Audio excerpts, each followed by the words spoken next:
1 minute से role करने दीजिए सबको एक साथ में रोल। रामलीला मैदान पे अन्ना हजारे के द्वारा जो प्रोग्राम आपके अध्यक्षता में हो रही है, इसका इशू क्या है? देखिए, इसका इशू तो हमने जो महत्वपूर्ण मुद्दे लिए हैं, तो मुद्दे के पहले मैं सबसे पहले आपको ये बात बताना चाहती हूँ कि हमारे आंदोलन की परमिशन हमें मिली थी और वो परमिशन पुलिस ने कल शाम को 4 बजे रद्द की। हमने हमारे मांगों में खाली हमने एक ही एक्स्ट्रा मांगी जो वो है मांगे पुलवामा हमला की SIT जांच भाई। ठीक है। जैसे ही वो मांग लेके अशोक भाई अमित शाह के ऑफिस में लेटर देने के बाद तुरंत 2 घंटे के बाद हमें पत्र मिला कि आपके आंदोलन की परमिशन कैंसिल हो गई। अब मैं हमारे मांगे आपको बता देती हूँ। सबसे पहले हमारी मांग है कि भ्रष्टाचार के खिलाफ जो सक्षम लोकपाल और हर राज्य में लोकायुक्त होना चाहिए। फिर दूसरी मांग है हमारी सारे राजनीतिक दल RTI के दायरे में आना चाहिए। तीसरी हमारी मांग है जो देश बेच रहे केंद्र सरकार राष्ट्रीय मुद्रीकरण जो नीति है उसे रद्द करना चाहिए। चौथी हमारी मांग है कि महंगाई कम करने के लिए जीवन आवश्यक वस्तुओं के ऊपर का GST का स्लैब हटा देना चाहिए। पांचवी हमारी मांग है, केंद्र सरकार खुद ही बोल रही है कि पेट्रोल डीजल और प्राकृतिक गैस ये हम लोग GST के दायरे में लाने के लिए तैयार है। अगर बीजेपी की सरकार 19 राज्य में है, आप वाला भी बोल रहे हैं कि हम भी तैयार है, आप वाले की सरकार 2 राज्यों में है, मतलब 22 राज्य अगर तैयार है तो इसे क्यों नहीं हो रहा है? ये जुमला है, ये क्यों जल्दी नहीं हो रहा है? अगर ये करने को रेडी है, ये आप करने के लिए तैयार है तो ये आपको करना चाहिए। भारत माता की आयोग को स्वायत्ता दर्जा मिलना चाहिए। MSP अधिनियम कानून होना चाहिए। फिर हमारी जो लास्ट वाली मांग है, शिक्षा का राष्ट्रीयकरण करें और लोकसभा का चुनाव बैलेट पेपर पे होना चाहिए। और इस मांग के लिए हमने 2 दिन पहले एक ही मांग एक्स्ट्रा ली, वापस मैं दोबारा दोहराना चाहती हूँ। पुलवामा जो हमला हुआ है, जो उसकी जांच SIT के तहत होनी चाहिए। ये हमने मांग ली, हमारी परमिशन कैंसिल हो गई।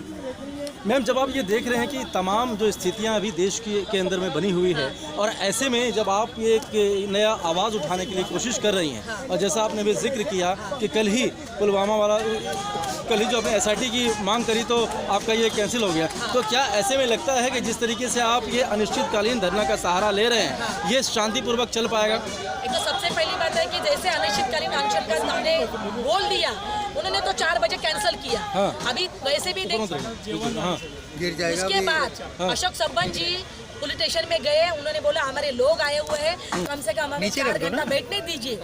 इसीलिए हम आज 2 बजे तक हमारी परमिशन है, उसके बाद ये परमिशन हमारी कैंसिल है, हम आंदोलन नहीं कर सकते। पुलिस ने बोला कि हम सबको जेल में डाल देंगे। बहुत सारे बाहर से लोग आए हुए हैं। ये देखिए, हम शांति प्रदर्शन करना चाहते हैं, हम हिंसा से काम नहीं करेंगे। हम शांति प्रदर्शन से यही आंदोलन पूरे देश में खड़ा करेंगे और यही रामलीला मैदान में बहुत जल्द से जल्द ये आंदोलन होगा और उसके लिए हम कोर्ट से पूरा रितसर परमिशन लेके ही इधर यहाँ पे। तमाम मांगों का आपने यहाँ पे जिक्र किया है, लेकिन क्या आपको लगता है कि जिस लोकपाल की डिमांड आप अभी कर रहे हैं, कुछ वर्ष पहले जब अभी मौजूदा सरकार दिल्ली में है, इन्होंने भी ऐसा ही मांग उठाया था और निष्कर्ष के रूप में इनको मुख्यमंत्री के रूप में यहाँ पे चुना गया दिल्ली के अंदर में। तो ऐसे में क्या लगता है कि अन्ना हजारे के ही नेतृत्व में जो आप ये आंदोलन कर रही हैं, इससे भी कुछ एक नया मुद्दा, एक नया चेहरा हमें देखने को मिलेगा क्या? तो सबसे पहली बात मैं आपको सबके TV चैनल तहत बोलना चाहती हूँ कि मैं राजनीति में जाने वाली नहीं हूँ। ये मेरा स्टेटमेंट है, मैं कोई पक्ष पार्टी निकलने पहले केजरीवाल भी यही बोलते थे ना कि हमें राजनीति नहीं करना है, राजनीति की पार्टी में नहीं जाना। सुनिए, आप देखिए, अभी तो बोल, अभी इसके बाद देखिए। देखिए, अगर देश में परिवर्तन लाना है तो कोई भी अंदर जाके देश में परिवर्तन नहीं ला सकता है। देश में परिवर्तन लाना है तो आपको बाहर रह के ही देश में परिवर्तन ला सकते हैं। आम मानस के साथ खड़े होके ही आप, केंद्र सरकार हो या राज्य सरकार हो, उसके तहत आप हमारे मुद्दे की मांग पूरी करके ले सकते हैं। लेकिन ऐसी मांग पूरी होती नहीं है ना मैम, जब तक आप सरकार में नहीं बैठेंगे आपके बातों को कहाँ सुना जाता है? ऐसे बहुत सारे NGO और बहुत सारे ऐसे कार्यक्रम होते हैं जिसके तहत सरकार बोलती तो है कि ठीक है कर देंगे, लेकिन वो मांग पूरी होती नहीं है। मैं आपका एक बात करना चाहती हूँ। किसानों का जैसे कि अरविंद जी सत्ता में चले गए, सारे काम पूरे हुए, जो वो करना चाहते हुए नहीं हुए। केंद्र सरकार में मोदी जी ने तो इतने बड़े बड़े वादे किए थे, हर एक खाते में 15-15 लाख आएगा। 15 लाख छोड़िए, 15 पैसा आया। मतलब जो सत्ता में जाने वाला इंसान है वो कुछ कर नहीं पाएगा, लेकिन जो बाहर रहने वाला इंसान है वो सरकार को जैसा चाहिए झुका सकता है।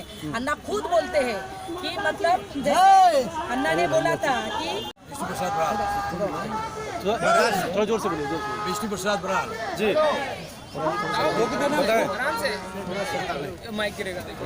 चलिए रोल करें। हाँ बोलो। चलिए रोल रोल रोल।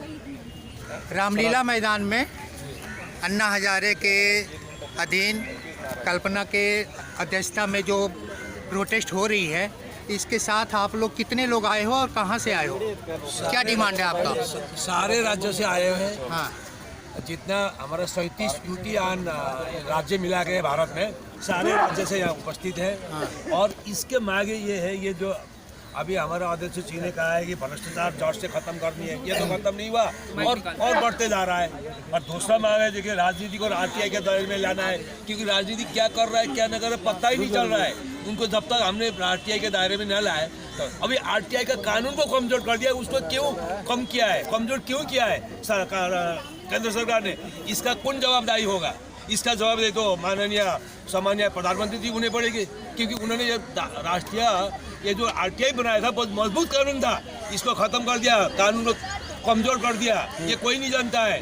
इसलिए इसका मांगे भी पूरा करनी पड़ेगी। जो खत्म किया था, कानून को कमजोर किया था, उसको विड्रॉ करना पड़ेगा सरकार को। राष्ट्र जो है वो विकास के मुद्दे पे चल रहा है, और राष्ट्र में जिस तरीके से अभी आप देख रहे हैं, सब कुछ कह रहे हैं कि विकास के रास्ते चल रहे हैं, विकास हमारा इतना ज़्यादा बढ़ रहा है कि दूसरे देश लोहा मान रहा है भारत का।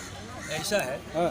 कोई ऐसा नहीं है। आप डाटा में आइए, डाटा क्या बोलता है, टेक्निकल डाटा है, प्रोसेस सब चीज़ है। अगर ये विकास के मुद्दे में चल रहा है, देश आगे तरक्की कर रहा है, सब बढ़ रहा है, तो बेरोजगार क्यों बढ़ रहा है?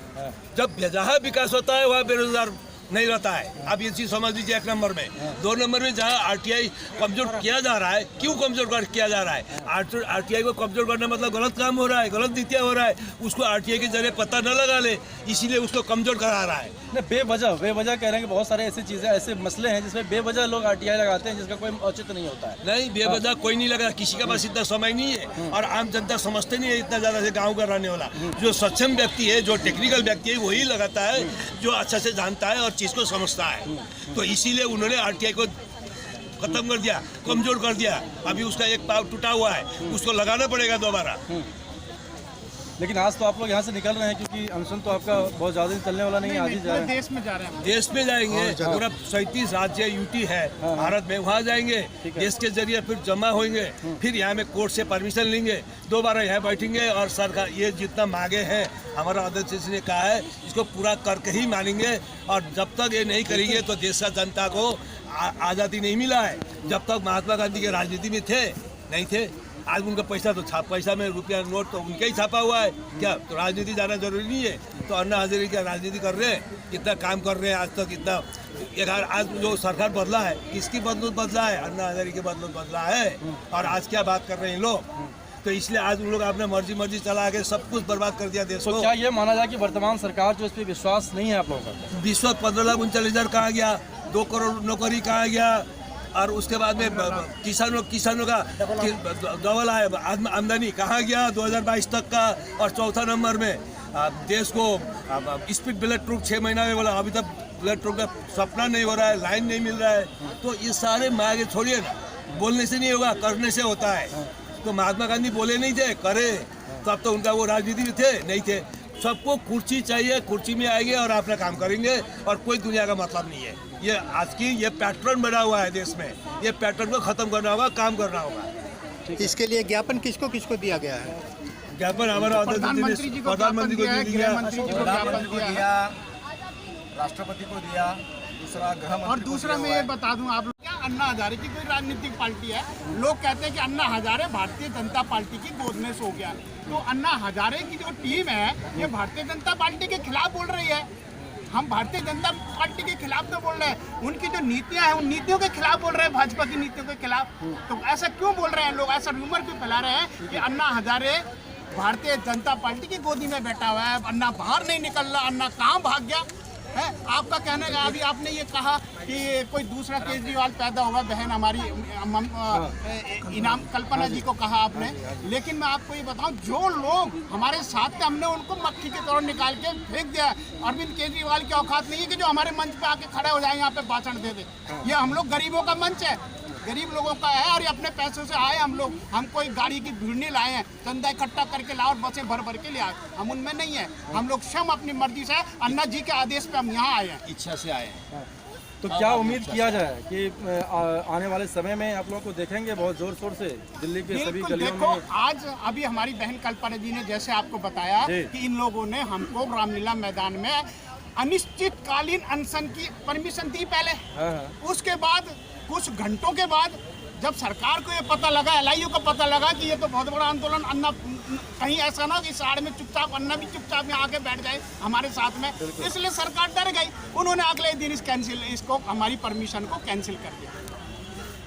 ठीक है। तो हम राजनीति नहीं कर रहे थे, हम किसी पार्टी के लोग नहीं हैं, हम वोट मांगने नहीं आए हैं, हम किसी राजनीतिक पार्टी को आगे नहीं कर रहे हैं। हम लोगों ने तो कांग्रेस को भी उखाड़ के फेंका है, तो हम लोग भारतीय जनता पार्टी को भी उखाड़ के फेंक देंगे, और हम लोग अरविंद केजरीवाल को भी उखाड़ के फेंक देंगे। तो क्या लगता है कि 2024 में आप लोगों का जो ये आंदोलन चल रहा है या चलेगा, इस पे 2024 में आने वाले इलेक्शन पे इफेक्ट पड़ेगा? देखिए ये जनता तय करेगी। हमारा तो सिर्फ जनता के पास उठाना है कि जो EVM जो है, इन लोगों ने जो EVM इसको हटा दो, और जो जनता कह रही कि बैलेट पेपर से चुनाव कराओ, आप वो करवा दीजिएगा। हम तो जनता की आवाज हैं, हम कोई लोकसभा विधानसभा की आवाज नहीं है, हम लोग जनता के हैं। अन्ना भी जनता की आवाज है। हम लोग सिर्फ प्रेशर ग्रुप है, प्रेशर देते हैं, जनता की आवाज बन के खड़े हो गए आपके सामने, और बस हम लोगों के पीछे आज सरकार पड़ गई और हमारे सारे की सारे जो परमिशन कैंसिल कर दी। अब हमें यहाँ से उठना पड़ेगा, मजबूरी हमारी उठने की यहाँ पे।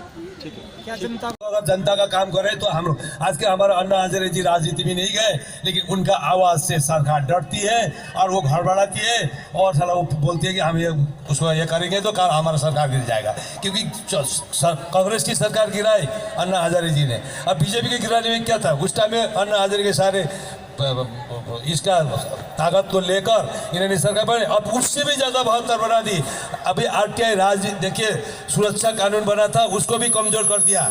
ये सबसे बड़ी दुख की बात है। कानून बनाने की बात तो परे है, और जो बन चुका है मजबूत कानून उसको भी खत्म करे, तो ये सबसे बड़ा दुर्भाग्य जनता के लिए। और दोस्तों, जनता के लिए दुर्भाग्य, आज देखिए किसानों का MSP गारंटी देने का बात तो कहा, और उद्योगपति को देकर उनका सतत गुलाम कराने चाहती है, ये सबसे बड़ा दुर्भाग्य। और तीसरा पॉइंट में आ जाइए आप, जो आज इसका जो मंडी हाउस में कहीं मंडी सब्जी तो बाजार में जाके ठेली लगा के बेचारा वो 2 रुपया कमाता है, उसको भी बोला टिकट काटो और जिसमें लो पैसा दो तभी तुम कर पाओगे, ये चलाओ ATM चलाओ। ये भी सबसे बड़ी दुख की बात किसानों के लिए, क्योंकि छोटे छोटे व्यापारी कहाँ जाके मंडी में दुकान लेके सब्जी बेच पाएगा? वो जेली ले आ रहा है, जेली ले जा रहा है, जेली कमा रहा है। उस तरीके का व्यापारी को भी टैक्स देने में मजबूर कर दिया। ये सबसे बड़ा दुर्भाग्य सरकार जनता के लिए पैदा हुआ है, जो आज तक कभी ऐसा नहीं था।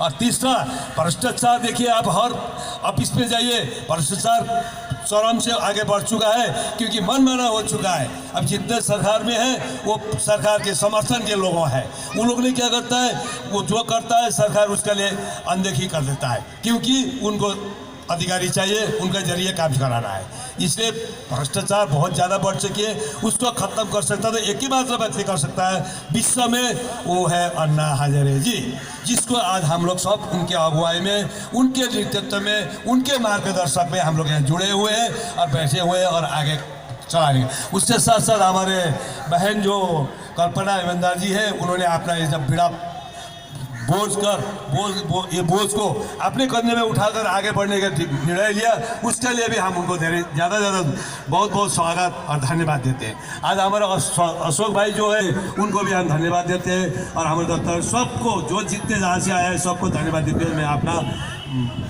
ये वक्तव्य यहीं विराम देता हूँ। नमस्कार, जय हिंद, जय किसान, जय जवान, जय